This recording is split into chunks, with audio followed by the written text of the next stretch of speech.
Once upon a time, the animals had a school.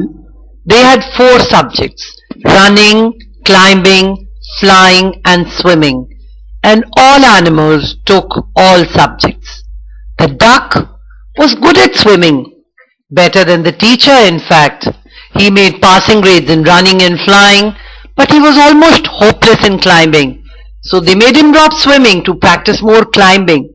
Soon he was only average in climbing. But average is okay, and nobody worried much about it except the duck. The eagle was considered a troublemaker.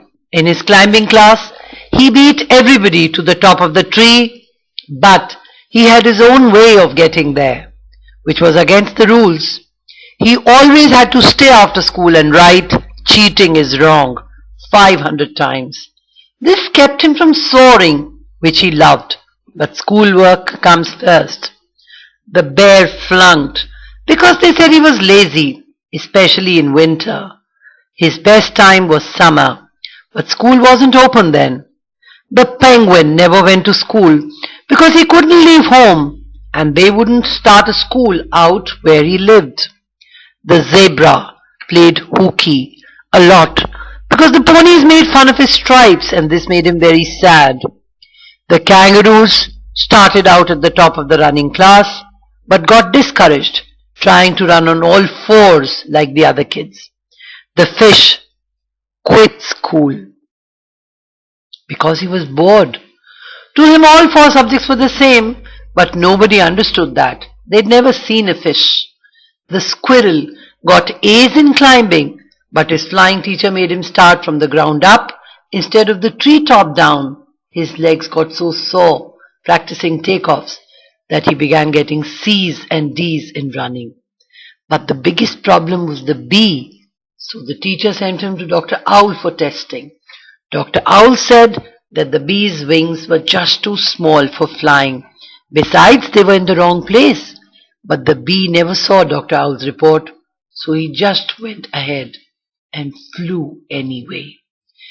Once upon a time, the animals decided they must do something heroic to meet the problems of a new world. So, the duck, who was excellent in swimming, was made average. The average was acceptable in school, so nobody worried about it except the duck. The rabbit, that had started at the top of the class in running, had a nervous breakdown because of so much make-up work in swimming. The squirrel, excellent in climbing, developed a frustration in the flying class, where his teacher made him start from the ground up. So he got a C in climbing and a D in running. The eagle, the problem child, was disciplined severely. At the end of the year, an abnormal eel that could swim exceedingly well and could also run, climb, and fly a little had the highest average and was named valedictorian. The prairie dogs stayed out of school and fought the tax levy because the administration would not add digging and burrowing to the curriculum. They apprenticed their child to a badger and later joined the groundhogs in order to start a successful private school. There is much truth in this piece. I hope that not only those who currently think that the traditional school system is the best place to get an education will really hear the point of the story, but also homeschooling parents who are bound to school at home. The original parable was written in the 1940s by George H. Reavis, Assistant Superintendent of Schools in Cincinnati, Ohio. Over the years, variation of the animal school has surfaced. However, the message is the same. Don't let your child be an eel or an eagle.